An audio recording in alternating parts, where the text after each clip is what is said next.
विद्यार्थी मित्रों આપણે મધ્યક અને બહુલક આ બંનેનો અભ્યાસ કરી ગયા। એના માટેના સૂત્રો આપણે તારવી લીધા।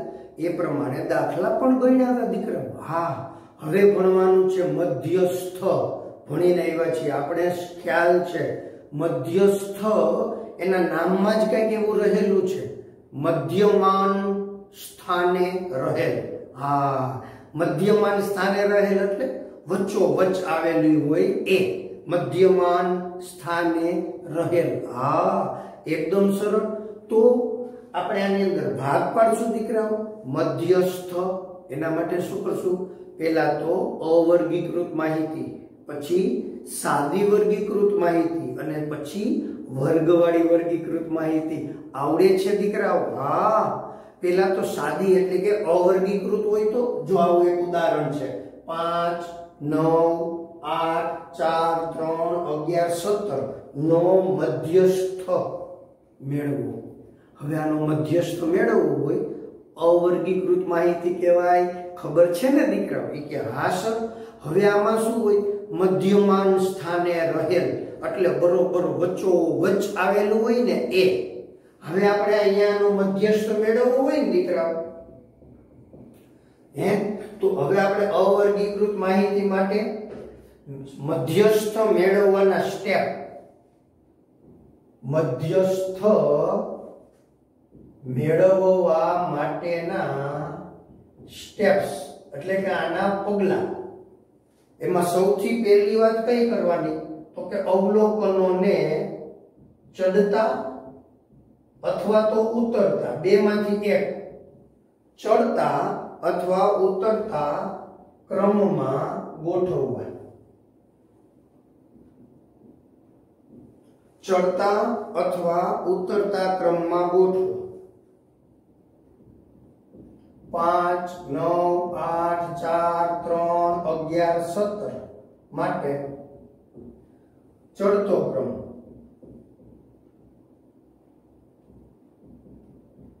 આપણે હંમેશા છે ને દીકરાઓ ચડતા ક્રમમાં જ ગોઠવશું। એટલે સૌથી નાનું અવલોકન પહેલા આવે, પછી એનાથી મોટું, એનાથી મોટું, એનાથી મોટું, આમ મોટું મોટું અવલોકન। હાલો, સૌથી નાનું અવલોકન તો કે 3, પછી 4, પછી 5, પછી તો કે 8 9 11 અને 17। હવે ગણો 1 2 3 4 5 6 7 એમાં અહીંયા ગણી લેવાના 1 2 3 4 5 6 7 એટલે એકે ભૂલાયું નથી બસ।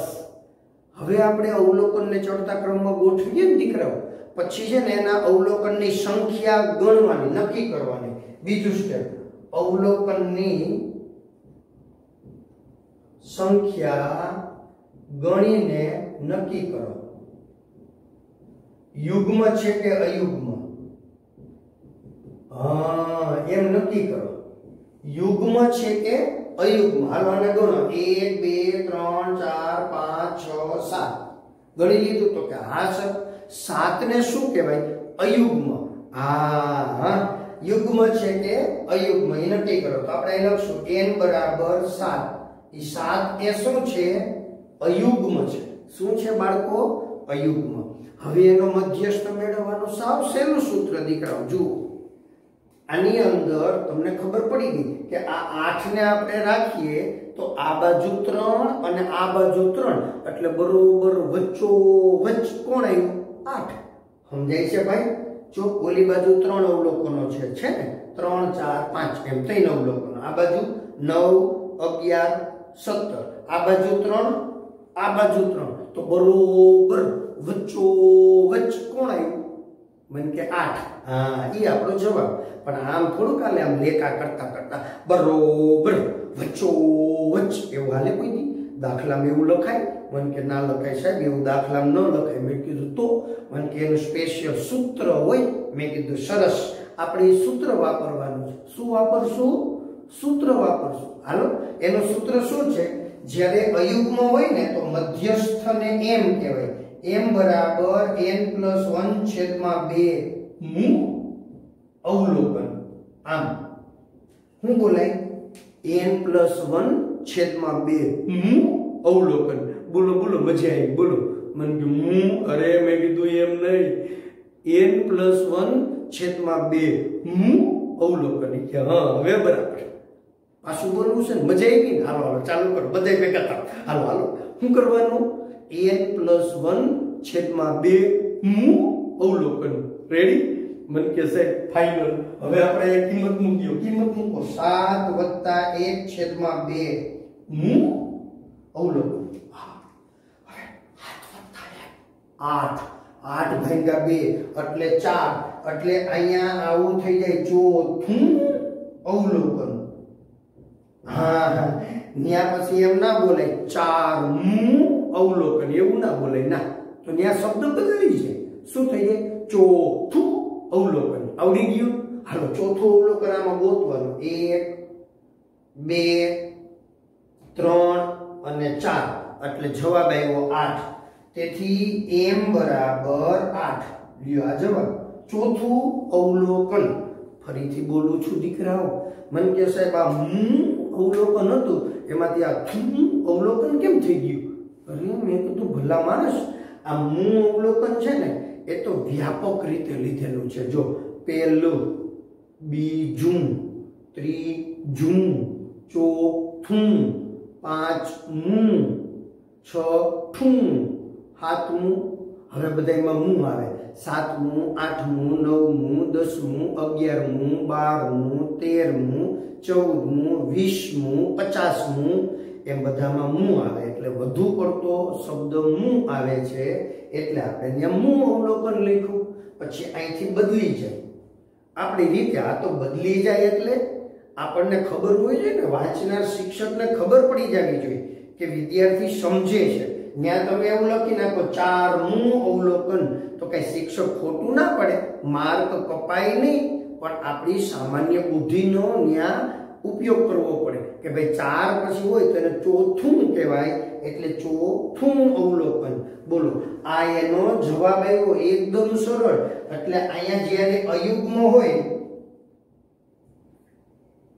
n અયુગ્મ તો એના માટેનું સૂત્ર શું છે n+1 છેદમાં 2 હું અવલોકન ખ્યાલ આવે છે બાળકો સમજાય છે આ એનું ઉદાહરણ છે ક્લિયર હવે તમારે નોટબુકમાં લખવાનું છે દીકરાઓ કેમ લખશો પહેલા તો મધ્યસ્થ હેડિંગ બાંધશો પછી અવર્ગીકૃત માહિતી એવી હેડિંગ બાંધી અને એના સ્ટેપ એમાં પછી અહીંયા n અયુગ્મ હવે n યુગ્મ અહીંયા હમણાં આપણે 2 લીટી લખશું સમજ્યા એટલે આના પછી તમે 2 લીટી છોડી અને આ લખવાનું છે અહીંયા તમારે 2 લીટી છોડવાની એ હમણાં નવું સૂત્ર અને નવું ઉદાહરણ ક્લિયર દીકરાઓ સમજાય છે પેલા આટલું લખવાનું અહીંયા 2 લીટી છોડજો એ હમણાં તમને સમજાવીશ પછી આ ઉદાહરણ રેડી હવે આપણે n યુગ્મ હોય ને એનું ઉદાહરણ પેલા તમે આટલું બધું લખવા માટે સ્ક્રીનશોટ લઈ લો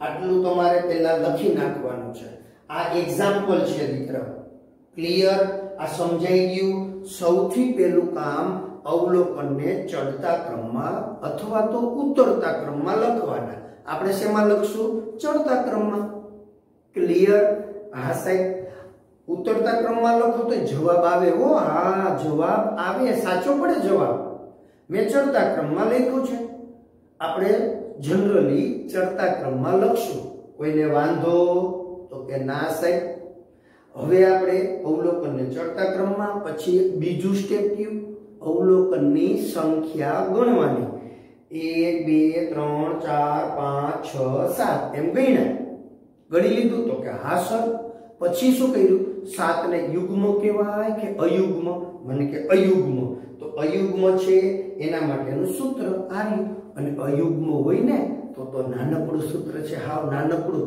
n+1 છેદમાં 2 હું અવલોકન મને કે સાહેબ મજા આવી બધું શું એ કે પાછું બોલો ને મેં કીધું n+1 છેદમાં 2 હું અવલોકન મારા વાલાવ આ 3-4 વખત બોલ્યો છું શેના માટે ખબર તમને તમારા મગજમાં વ્યવસ્થિત ગોઠવાઈ જાય એટલે પાકું થઈ જાય કે અયુગ્મ હોય તો n+1 છેદમાં 2 હું અવલોકન આ 5મી 6મી વાર બોલ્યો છું હવે તો મગજમાં છપાઈ જશે ને કે હા સાહેબ હવે અમે આને લખી નાખશું અને હવે એના માટે યુગ્મ માટે ચાલો લખી નાખો, સ્ક્રીનશોટ લઈ લ્યો, પછી આપણે યુગ્મ માટેની ચર્ચા કરીએ।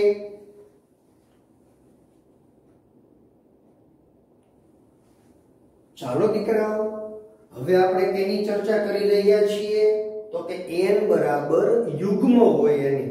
એટલે મેં શું કર્યું ખબર, અહીંયા જે રકમ હતી ને એને એ જ રકમ લખી અને મેં ખાલી છેલ્લે 21 ઉમેરી દીધા। એટલે 1 2 3 4 5 6 7 8 યુગ્મ થઈ ગયા। સમજાણું? તમને એમ થાય ને આ તો રકમ ઈને જ લખી છે। ના મિત્રો, રકમ ઈને નથી। રકમમાં શું કર્યું છે સાહેબે તો કે 1 વધી ગયા, 21 ઉમેરી દીધા। એટલે હવે આનો મધ્યસ્થ મેળવો। એટલે જો 5 9 8 4 3 11 17 21 ને ચડતા ક્રમમાં ગોઠવતા। હા, ચડતા ક્રમમાં ગોઠવવા જ પડે ભાઈ, એ ફાઇનલ। મને કે મારે ઉતરતા ક્રમમાં ગોઠવવા, મેં કીધું ચાલે ભાઈ ચાલે, પણ આપણે હાલ તો કે હા સાહેબ આપણે તો ચડતા ક્રમમાં ગોઠવીએ, ચડતા ક્રમમાં ગોઠવા।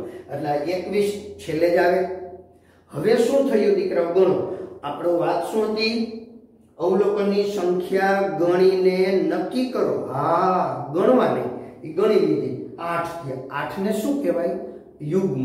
યુગ્મ એટલે બેકી સંખ્યા, અયુગ્મ એટલે એકી સંખ્યા। એ તો આપણને ખબર જ હોય ને મિત્રો, એ કે આ સર 10મા ધોરણમાં છીએ, અમને ખબર જ હોય આ બધી વાત। ચાલો દીકરાઓ, હવે શું કરશું? મધ્યસ્થ। મેં કીધું આપણે મધ્યસ્થમાં શું વાત કરી? મને કે સર મધ્યસ્થ એટલે મધ્યમાન સ્થાને રહેલ। મેં કીધું હા, એટલે ઓલા દાખલામાં તો કેવી મજા આવી હતી, 8 ને લીધા, આ બાજુ 3 આ બાજુ 3 એટલે 8 છે વચ્ચોવચ। હવે અહીંયા કેવા થાય, 8 ને લઈએ, આ બાજુ 3 આ બાજુ 4 વચ્ચોવચ કહેવાય? મને કે ના સાહેબ ન કહેવાય। મને કે 9, અરે મેં કીધું 9 લઈ, ઓલી બાજુ 4 આ બાજુ 3, જોયું? મજા ના આવી, જોયું ને? વચ્ચોવચ ન કહેવાય। 8 ને લઈએ તો ઓલી બાજુ કેટલા છે? 3, આ બાજુ 4, એટલે વચ્ચોવચ નથી। 9 રાખીએ, ઓલી બાજુ 4 આ બાજુ 3, વચ્ચોવચ કહેવાય? ના સાહેબ, વચ્ચોવચ કહેવાય નહીં। તો હવે અહીંયા આપણે મૂંઝાણા। આમાં તો કેવું નાનકડું સૂત્ર હતું, n+1/2 હું અવલોકન હતું, નાનકડું સૂત્ર। એ કે હા સાહેબ, હવે અહીંયા મને કે ત્યાં નાનકડું સૂત્ર નથી, તો હવે અહીંયા શું કરવાનું ખબર? ગણિત છે ભાઈ, એટલે એને રસ્તો કાઢી જ લીધો હોય, તમારે મૂંઝાવાનું ના હોય। આપણી પહેલાના ગણિત શાસ્ત્રીઓ છે ને, એ આપણને બધા જ આ પ્રકારના રસ્તા, જ્યાં જ્યાં મૂંઝવણ આવીને ત્યાં રસ્તા કાઢ્યા એને। આપણે તો ખાલી એને બતાવેલા રસ્તે ચાલવાનું છે। ક્લિયર મિત્રો? તો કે હા મારા વાલાઓ, હવે સમજો આના માટે શું થયું? એ કે સર આપણે આપણે રસ્તો કેવો કાઢે? એ કે 8 અને 9 બે ભેગા લઈ લે। મેં કીધું હા, શું લીધું? 8 અને 9। એ કે આ બાજુ 3 ઓલી બાજુ 3। મેં કીધું વાહ, મજા આવી ગઈ।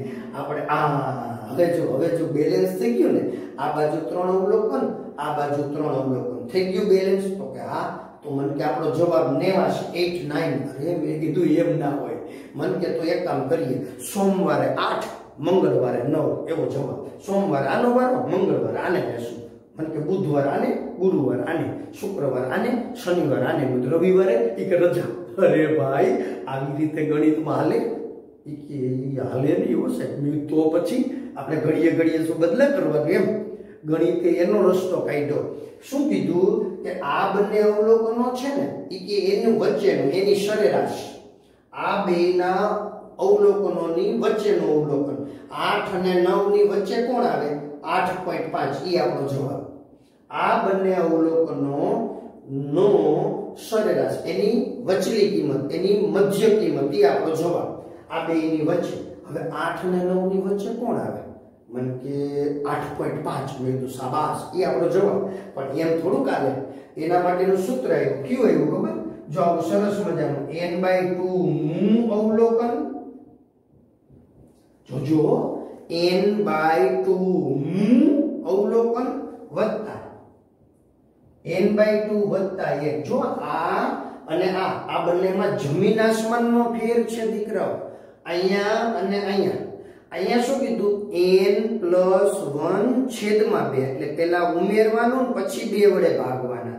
અહીંયા n/2 + 1 2 વડે ભાગવાના પછી 1 ઉમેરવાનો. આ અને આમાં ફેર છે. મૂ અવલોકન એને ભાગ્યા 2 આ સૂત્ર છે દીકરાઓ. તેથી m બરાબર n પ્લસ ટૂંકમાં n/2 મૂ અવલોકન વત્તા n/2 વત્તા 1 મૂ અવલોકન એને ભાગ્યા 2. હવે સમજવાનું છે. હા, અહીંયા 8 લખવાનું એટલે 8/2 મૂ અવલોકન વત્તા 8/2 વત્તા 1. અહીંયા 8/2 વત્તા 1 મૂ અવલોકન એને ભાગ્યા 2 આખાના છેદમાં છે હો.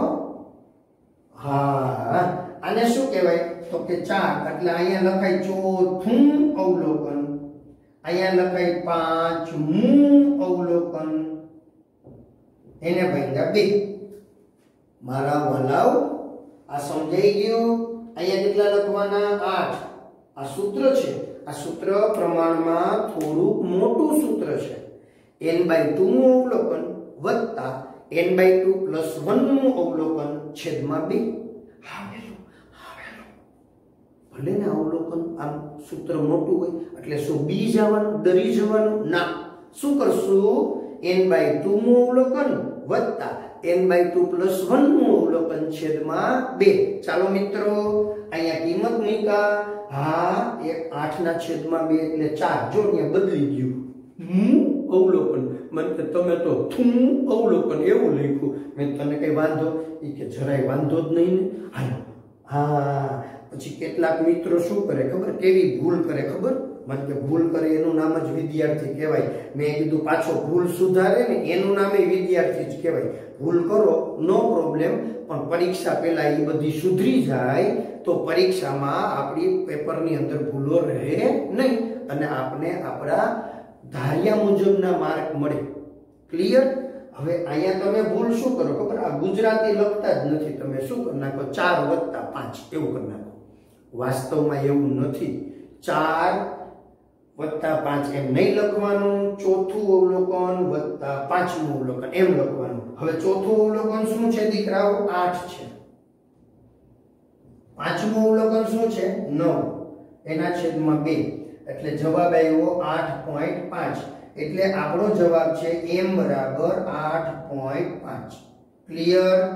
તમારે તો આમ જ લખવાનું છે. મેં તો અહીંયા શું છે બોર્ડ પૂરો થઈ જતો હતો એટલે અહીંથી આમ આવેલા છીએ. તમારે તો આની નીચે આ સ્ટેપ, એની નીચે આ સ્ટેપ અને આ એમ લખવાનું છે. હું બોલું એ મગજમાં આવે છે બાળકો? હા, આ આપણો જવાબ છે m બરાબર 8.5. આ એનું સૂત્ર. રેડી?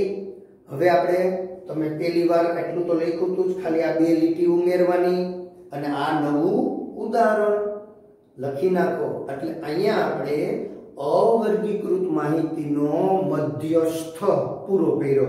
મને કે સર હજી એકવાર છે ને આ સૂત્ર પાકું કરાવી દો ને બોલી નાખો ને. મેં કીધું હાલો હાલો મારી સાથે બોલશો ને બધાએ? તો કે હા સર. હાલો, જો અયુગ્મ હોય તો હાવ નાનકડું સૂત્ર m બરાબર n+1 છેદમાં 2 મૂ અવલોકન. એ કે તમે મૂ અવલોકન બોલો ને એમાં બહુ મજા આવે. મેં કીધું ભલા માણસ આખું સ્વાધ્યાય ભણીએ ને એમાં મજા આવે. એ કે તમને આવે છે એટલે તો મેં વિડીયો જોવા બેઠા છે. હા, ક્લિયર? ચાલો દીકરાઓ, હવે અયુગ્મની વાત પૂરી કરી. તો યુગ્મ હોય તો n/2 મૂ અવલોકન પ્લસ n/2 + 1 મૂ અવલોકન છેદમાં 2. n/2 મૂ અવલોકન વત્તા n/2 + 1 મૂ અવલોકન છેદમાં 2. હાલ અહીંયા મૂકાતા યાદ છે ને 8 છેદમાં અહીંયા મૂકો એટલે 4 થાય. 4 વત્તા 1 એટલે 5 મૂ અવલોકન. હવે આપણે ચોથું અવલોકન વત્તા 5મું અવલોકન આ રહ્યા અહીંથી લેવાના. પહેલું, બીજું, ત્રીજું, ચોથું. ચોથું અવલોકન એટલે 8. 5મું અવલોકન એટલે 9. હા, 8 વત્તા 9 એને ભાગ્યા 2. 8 વત્તા 9 એટલે 17 એને ભાગ્યા 2 એટલે 8.5. આ આપણો જવાબ. લખી નાખશો. ક્લિયર. હવે આપણે સાદી વર્ગીકૃત માહિતીનો મધ્યસ્થ મેળવશું. શું મેળવશું દીકરાઓ? સાદી વર્ગીકૃત, અને પછી વર્ગવાળી વર્ગીકૃત, અને પછી સ્વાધ્યાયના દાખલા. અને થિયરી કહેવાય. શું કહેવાય બાળકો? થિયરી. ચાલો લખી નાખો, સ્ક્રીનશોટ લઈ લ્યો. મિત્રો હવે આ છે ને સાદી વર્ગીકૃત છે. કેવી વર્ગીકૃત? સાદી વર્ગીકૃત. ઈ કેવી હોય ખબર? આવો આમ વર્ગ જેવું દેખાય, પણ અહીંયા ચલ હોય. ચલ, વર્ગ ન હોય. વર્ગ એટલે 10 થી 20, 20 થી 30, 30 થી 40 એવો વર્ગ ન હોય. અહીંયા શું હોય? ચલ હોય. ચલ. મગજમાં આવ્યું કે હા સર અહીંયા ચલ છે, તો આપણે આવું એક નાનકડું ફોર્મેટ બનાવી લીધું કે ભાઈ જો અહીંયા ચલ. સમજાયું? તો કે હા. અહીંયા આવૃત્તિ. આ બે ખાના આપણે આમ ઊભા કરી લેવાના. રકમમાં આપણને આમ આડા આપેલા છે. આમ રેડી? આપણે એને આવી રીતે રકમ બનાવી લઈએ. જો તૈયાર. હવે આપણે શું કરવાનું? 20 ઈ ચલ છે, એની આવૃત્તિ 4 છે. 21 એની આવૃત્તિ 7. આવી રીતે આપણે બધું લખ્યું. હવે આ આવૃત્તિનો પહેલા તો સરવાળો કરવાનો. શું કરશું? આવૃત્તિનો સરવાળો. હવે 4 ને 7 11, 11 ને 2 13, 13 ને 1 14, 14 અને 9 મને કે 33. મેં તો 14 + 9 મને કે 23 + 3 એટલે 26.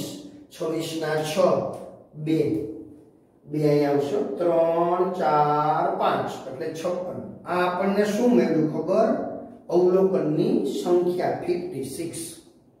હા, આ કેમ આવ્યું છે એ તમે 9મા ધોરણમાં શીખીને આવ્યા છો. આ વાસ્તવમાં શું છે ખબર? અવર્ગીકૃત જ છે. આમ એક સાથે 56 અવલોકનો લખેલા હતા. કેવી રીતે લખેલા હતા? 56 અવલોકનો એક સાથે લખેલા હતા. હવે આને આપણે આ જ માહિતીને જો તમે અવર્ગીકૃત સ્વરૂપે લખવા માંગો ને, ફરીથી બોલું છું, આ માહિતીને અવર્ગીકૃત સ્વરૂપે લખવા માંગો એટલે આપણે યાદ શું કરવાનું? ચડતો ક્રમ. તો જો આમાં શું થાય ખબર?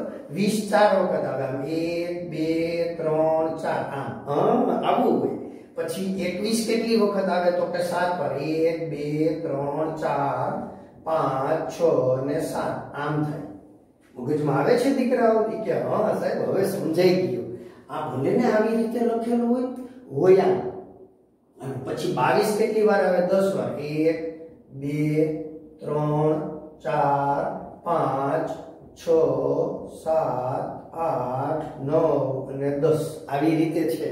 પછી મન કે 23 છે ને 12 વખત આવે. 1 2 3 4 5 6 7 8 9 અને 10 11 અને 12.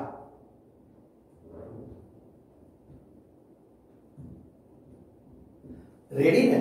કે હા સર હવે ખબર પડી ગઈ. સમજાય છે મારા વાલીડાઓ? તો કે હા સર. હવે કોઈને આમાં પ્રશ્નો? આવી જ રીતે 24 કેટલી? 24 એમ 11 વખત લખવાના. આ લખશું નહીં હો, લખવાનું નથી. સમજાવું છું દીકરાઓ. આને થિયરી કહેવાય.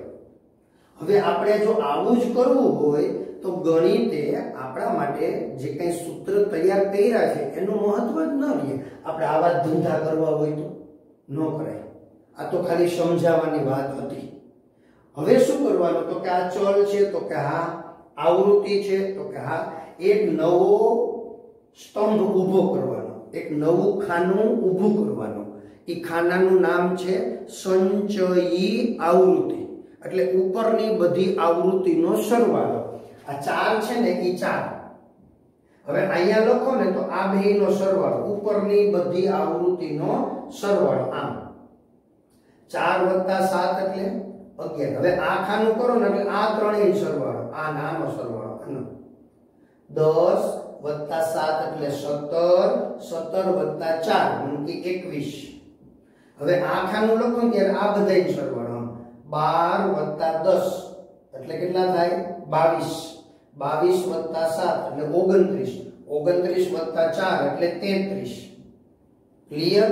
આ ખાનું લખો એટલે આ બધાય સરવાળો. પણ હવે શું કરશું દીકરાઓ, આ બધા ખાના લખીએ ને તો આ ખાનું લખીએ એટલે આ બંનેનો સરવાળો અહીંયા, આ બંનેનો સરવાળો અહીંયા, આનો સરવાળો અહીંયા, આ બંનેનો સરવાળો અહીંયા. કારણ આ ખાનામાં આટલાનો સરવાળો તાર્યો આ બધાયનો, તો આ બધાયનો સરવાળો 33 અહીંયા તૈયાર છે. હા, આ બધાનો સરવાળો 33 વત્તા 11 એટલે 44. હવે મારે અહીંયા લખવું હોય તો આટલાનો સરવાળો 44 તો છે, અહીંથી આટલાનો સરવાળો, આટલાનો સરવાળો 44 છે જ આર્યો અહીંયા. તો 44 વત્તા 9 એટલે 53, 53 વત્તા 3 એટલે 56. જો અહીંયા ટોટલ હોય ને દીકરાઓ એ અહીંયા છેલ્લા આવી જવા જોઈએ. ન આવે ને તો એનો મીનિંગ એવો કે આપણે સરવાળામાં ક્યાંક વાંધો કર્યો છે. આ સંચય આવૃત્તિ. હવે અહીંયા આપણે એક જ સીધી લીટી યાદ રાખવાની, n ના છેદમાં 2. શું થાય? n ના છેદમાં 2 જોતા હોય તો મને કે n ના છેદમાં 2 એટલે 28 માં અવલોકન. રેડી?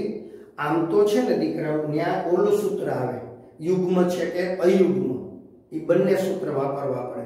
પણ આપણે એક વ્યવહારિક રીતે એક સૂત્ર લખીએ છીએ. કયું ખબર? એક સૂત્ર કે m બરાબર ટૂંકમાં n ના છેદમાં 2 મું અવલોકન, n/2 મું અવલોકન સંચય આવૃત્તિના જે ખાનામાં આવે, n/2 મું અવલોકન, ફરીથી n/2 મું અવલોકન સંચયી આવૃત્તિના જે ખાનામાં આવે, જે ખાનામાં આવે. ક્લિયર દીકરાઓ? તો કે હા સર. સમજાય છે? તો કે હા. તે વર્ગનું ચલ બિંદુ મધ્યસ્થ બને. આ જનરલી નિયમ હતો દીકરાઓ. હા, અહીંયા શું વિચારવાનું છે આપણે? તો રાબેતા મુજબ ઓલું કરતા હતા એમ જ. ક્યુ મને કે સર આપણે ક્યુ કરતા હતા? તો કે n યુગ્મ છે કે અયુગ્મ એ અહીંયા ચર્ચા કરવાની. ક્લિયર? આ હું તમને ખાલી સમજાવું છું દીકરાઓ. આ એનો આમ પૂર્વ ખ્યાલ છે, માત્ર આ ખ્યાલ છે. n/2 નું અવલોકન સંચયી આવૃત્તિના જે ખાનામાં આવે તેનું ચલ બિંદુ મધ્યસ્થ બને. આ ખ્યાલ આવે છે? આ જનરલી વાત, જનરલી કન્સેપ્ટમાં આપણે આમ વિચારીએ, માત્ર ખ્યાલ. દાખલાનું સૂત્ર નથી દીકરા ભાઈ. ફરીથી સૂત્ર તો આપણે હમણાં અવર્ગીકૃત માટે ભણ્યા ને એ જ છે. ક્લિયર બાળકો? તો કે હા સર. હવે આપણે અહીંયા જે ચર્ચા કરતા હતા એ અહીંયા હતું સાદી વર્ગીકૃત. શેમાં લખી નાખ્યું? તો કે અવર્ગીકૃત રીતે. મેં તો સરસ, આપને ખબર હોવી જોઈએ. હવે દીકરાઓ n બરાબર 56 એટલે 56 ના અડધા કેટલા થયા? 56 ના અડધા કેટલા થયા? 28. 28 નું અવલોકન આમાં ક્યાં છે એ નક્કી કરવાનું. હવે સમજવાનું છે દીકરાઓ. આ સંચયી આવૃત્તિ છે ને એ શું કહે છે ખબર? આ 4 લખ્યા ને એનો મીનિંગ શું? 1 2 3 4 4 સુધીના અવલોકનો એ આ છે. 20 છે. જો 1 2 3 4 4 સુધીના અવલોકનો એ 20 છે. અહીંયા ખાસ ધ્યાન દેજો દીકરાઓ. આ જે સમજાયું એના જેવું જ આ છે. આ માત્ર એની પૂર્વ ભૂમિકા હતી. અહીંયા ફરી પાછા ધ્યાન દો. આ 4 એનો મીનિંગ શું? 1 2 3 4 એ 20 જાય. 1 2 3 4. હા, પછી 5 છે ને, 5 એ આ નહીં, 5 થી લઈને 11 સુધી, એટલે 5મું અવલોકન, 6મું 7મું 8મું 9મું 10મું 11મું, 5મું 6મું 7મું 8મું 9મું 10મું 11મું અવલોકન એ 21 છે. 5મું 6મું 7મું 8મું 9મું 10મું 11મું અવલોકન. રેડી? 21 છે. હવે ક્લિયર? પછી 12 આમાં ના આવે, 12 અહીંયા આવે, અહીંયા ના આવે, અહીંયા 11 પૂરું થઈ જાય. 12 આમાં આવે, 12મું 13મું 14 15 16 17 18 19 20 21મું અવલોકન એ 22 છે. જો ધ્યાન દેજો. 12 અહીંયા 12મું અવલોકન, 12 13 14 15 16 17 18 19 20 અને 21 21મું અવલોકન છે. 21 સુધી हाँ હવે 22મું અવલોકન કયું છે? 22મું અવલોકન 23. આ 22મું અવલોકન 22 23 24 25 26 27 28 29 30 31 32 33 થઈ ગયા 33. બસ આવી રીતે આમ ચાલ્યું જવાનું. મેં બધાય લખ્યા નથી, તમારે લખવાના નથી. આ તો માત્ર તમને આની સમજૂતી આપું છું. બાળકો આ વિડિયો તમારે આખે આખો પૂર્ણપણે જોવાનો છે. આમાં જમ્પ નથી લગાવવાના દીકરાઓ. એકે એક માહિતી મેં વ્યવસ્થિત રીતે તમને સમજાવેલી છે. નાનામાં નાની બાબત તમારા સુધી પહોંચાડવાનો પ્રયત્ન કર્યો છે. હવે જો તમે આ વિડીયોને જમ્પ લગાવી અને ઉપર છલો જોશો તો મેં જે તમને સમજાવેલી સારી સારી બાબતો એ તમારા સુધી પહોંચશે નહીં. વર્ગખંડનું શિક્ષણ અને આ કેમેરા સામેનું શિક્ષણ જુદું હોય છે દીકરાઓ. વર્ગખંડમાં તમારું ધ્યાન ન હોય બોર્ડ ઉપર તો શિક્ષક તમને ધરારથી બોર્ડ ઉપર લાવે. જ્યારે તમે ઓનલાઈન એજ્યુકેશનમાં શિક્ષકની સામે નથી, કેમેરાની સામે શિક્ષક છે અને તમે મોબાઈલ અથવા તો સ્ક્રીનની સામે છો દીકરાઓ, માટે આ કોન્સેપ્ટ જે છે એને નિરાતે વ્યવસ્થિત સમજવાનો પ્રયત્ન કરો. લેક્ચરને શાંતિથી 1 થી 2 વખત રિપીટ કરીને તમે જોશો તો તમને આ બધું સારામાં સારી રીતે સમજાઈ જશે દીકરાઓ. હવે આપણે શું કરવાનું? આ 56 છે તો 56 ના અડધા 28. 28 ક્યાં આવે? આમાં 28 ક્યાં આવે? અહીંયા ના આવે, ના આમાં આવે. શા માટે? આ 21 સુધી પૂરું થઈ ગયું. 22 23 24 25 એ બધું આમાં આવે. અહીંયા આ 22 ક્યાંથી ચાલુ થશે? 22 પૂછો અહીંથી. આ કેટલામું અવલોકન છે? 22મું 23 24 25 26 27 28મું અવલોકન આ છે. આ જનરલ કન્સેપ્ટ હતો દીકરાઓ. અહીંયા સૂત્ર વાપરવાનું, અહીંયા આપણે ગોતવાનું. n બરાબર 56. 56 એટલે યુગ્મ. યાદ કરો, હમણાં શીખવાડ્યું. આ તો અહીંયા લખીશું, આ ખાલી સમજાવું. તો m બરાબર n/2 નું અવલોકન વત્તા આવું અવલોકન એને ભાગ્યા 2. 56/2 એટલે 28મું અવલોકન વત્તા 29મું અવલોકન એને ભાગ્યા 2. હવે 28મું અવલોકન જો આ છે, આ 28મું અવલોકન છે. 1 2 3 4 5 6 7 8 9 10 11 12 13 14 15 16 17 18 19 20 21 22 23 24 25 26 27 28 28મું અવલોકન વત્તા 29મું અવલોકન. જો એટલે 23 વત્તા 23 એટલે કે 46/2 એટલે જવાબ આવ્યો 23. એટલે આ કન્સેપ્ટ જ રહ્યો ને, વાસ્તવ તો એવું જ રહ્યું. સૂત્ર ભલે ને આપણે રાબેતા મુજબનું જે અવર્ગીકૃતમાં શીખવાડ્યું ને એ જ વાપરવાનું છે. સૂત્ર આ જ વાપરવાનું છે જે શીખવાડ્યું છે.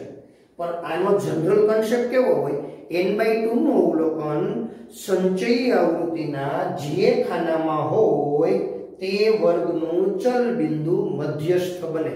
આ ખાલી કન્સેપ્ટ છે દીકરા. ખાસ શું છે આ? તો કે કન્સેપ્ટ. આપણે દાખલો તો આમ જ ગણવાનો છે, આવું કઈ કરવાનું નથી. આપણો જવાબ આપને ખબર પડી ગયો 23. હવે આના અડધા કેટલા થાય? 28.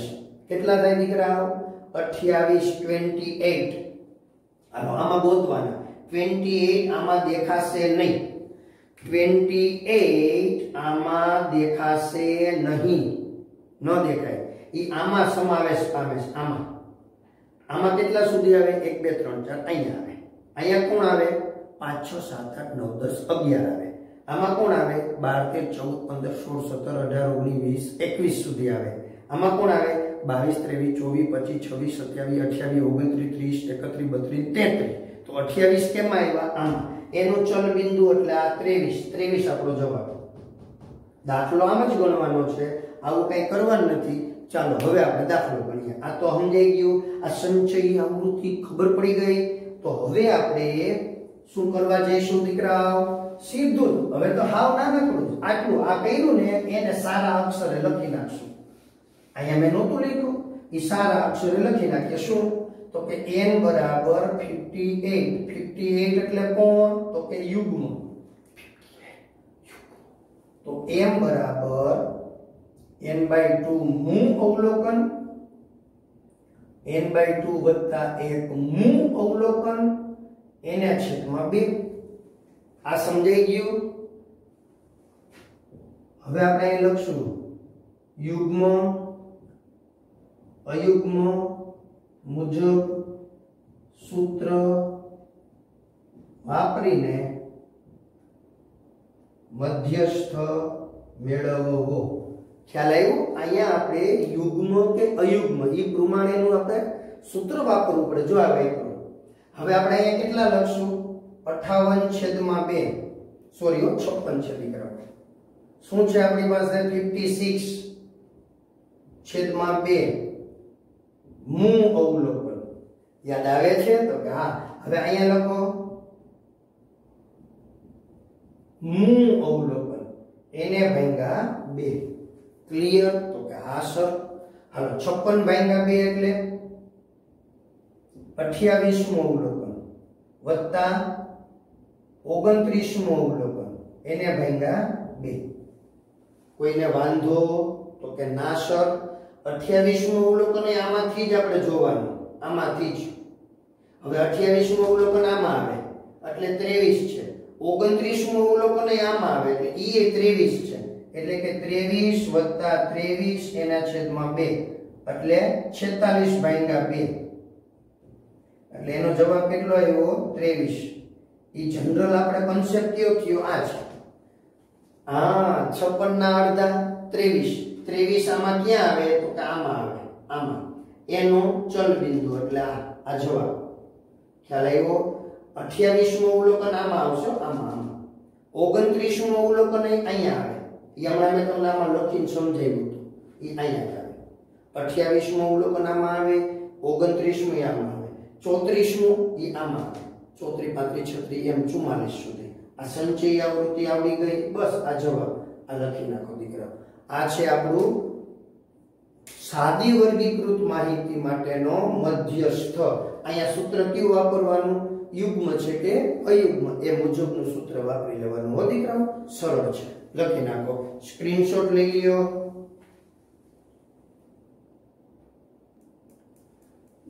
બાળકો હવે આ વર્ગવાળી વર્ગીકૃત માહિતી હોય ને વર્ગવાળી એટલે હમણાં જે કર્યું હતું ને ચલ અને આવૃત્તિ એમાં એ ચલને બદલે શું હોય વર્ગ હોય 10 થી 20 20 થી 30 30 થી 40 40 થી 50 50 થી 60 આવા વર્ગ હોય અહીંયા સામે આવૃત્તિ હોય સૂત્ર ઈને જ રીત ઈને જ આ સંચય આવૃત્તિ આપણે લખવાની અહીંયા જે હોય ને એ અહીંયા પછી આ બંનેનો સરવાળો અહીંયા આ બંનેનો સરવાળો એવી રીતે આ જોતું જવાનું એનું સૂત્ર છે વર્ગવાળી વર્ગીકૃતનો મધ્યસ્થ બહુ સરળ આપણે આનો 14.3 માં પહેલો દાખલો જોવાનો છે 14.3 પહેલો દાખલો હમણાં મેં જે ભણાવ્યું ને એ તો 9મા નું રિવિઝન હતું દીકરાઓ હવે આનું તો સૂત્ર છે સાવ સહેલું જો l + n/2 - cf છેદમાં સ્મોલ f એને ગુણ્યા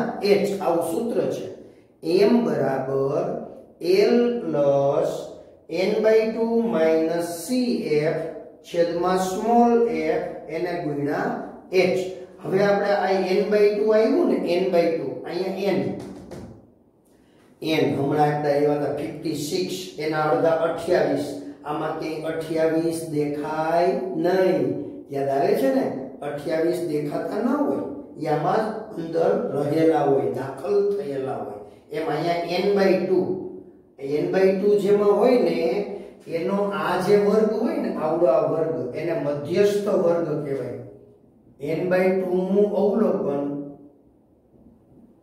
સંચયી આવૃત્તિના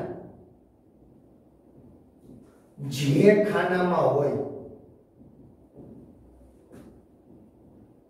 તે વર્ગને મધ્યસ્થ વર્ગ કહે છે ખ્યાલ આવ્યો મધ્યસ્થ વર્ગ અહીંયા આના અડધા એ આમાં ક્યાંક હશે એનો જે વર્ગ હોય ને એને મધ્યસ્થ વર્ગ કહેવાય એમાં આ અધઃ સીમા, આને અધઃ સીમા કહેવાય, આ ઉર્ધ્વ સીમા કહેવાય 40 થી 50, એમાં આને અધઃ સીમા અને ઉર્ધ્વ સીમા, એટલે એલ અધઃ સીમા, અધઃ સીમા અને અધઃ સીમા બિંદુ બંને ચાલે. જ્યારે અહીંયા વર્ગ દીકરાઓ વર્ગ અસતત હોય, સતત ન હોય, એ દાખલા આવશે ત્યારે સમજાવીશ. અસતત એટલે આવો હોય 10 થી 19, 20 થી 29, આ છે ને એ અસતત કહેવાય. કેવો વર્ગ કહેવાય? કારણ કે 19 પછી અહીંયા બ્રેક આવે, 20 અહીં વચ્ચે ગેપ આવે. આમાં શું હોય? આમાં આવા હોય 10 થી 20, 20 થી 30, 20 થી 30, 30 થી 40, 40 થી 50, એવો વર્ગ હોય. ક્લિયર? એને સતત કહેવાય. શું કહેવાય? સતત. હાલો, અધઃ સીમા અથવા અધઃ સીમા બિંદુ L. હવે L/2 તો આપણે અહીંયા મળી ગયો. CF એટલે અહીંયા ઉપર જે હોય ને સંચય આવૃત્તિ, એને CF કહેવાય. આ કે લખવાનું જ નહીં આવે, આપણે આ અવલોકન કે લખવાનું નહીં આવે, એને તો આમ ઢાંકી જ દેવાનું.